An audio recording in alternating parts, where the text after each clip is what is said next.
ఒంటిమిట్ట పుణ్యక్షేత్రంలో శ్రీ కోదండరాముడి రథోత్సవం ఏప్రిల్ నెల 1వ తేదీ అత్యంత వైభవంగా కనుల పండుగగా జరగనుంది. స్వామివారి వార్షిక బ్రహ్మోత్సవాలు ఈ నెల 25వ తేదీ న్యాసాభిషేకంతో ప్రారంభమవుతాయి. అదే రోజు రాత్రి అంకురార్పణ జరుగుతుంది. ఇక 26వ తేదీ గురువారం ధ్వజారోహణం, రాత్రి శేషవాహనం. 27వ తేదీ వేణుగాన అలంకారం, హంసవాహనం. 28వ తేదీ వటపత్ర సాయి అలంకారం, రాత్రి సింహవాహనం. 29వ తేదీ ఆదివారం నవనీత కృష్ణ అలంకారం, హనుమశ్చేవ అలంకారం. ఆ తర్వాత సోమవారం 30వ తేదీ మోహిని సేవ, గరుడ సేవ జరుగుతాయి.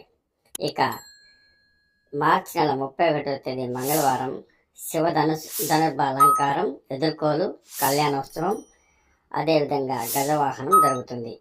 ఏప్రిల్ నెల 1వ తేదీ బుధవారం రథోత్సవం, గురువారం కాళీయమర్దన అలంకారం, అశ్వవాహన సేవ, ఆ తర్వాత చక్ర స్నానం, ధ్వజారోహణం నిర్వహణకు టీటీడీ అంటే తిరుమల తిరుపతి దేవస్థానం అన్ని రకాల ఏర్పాట్లని ఇప్పటికే పూర్తి చేసింది.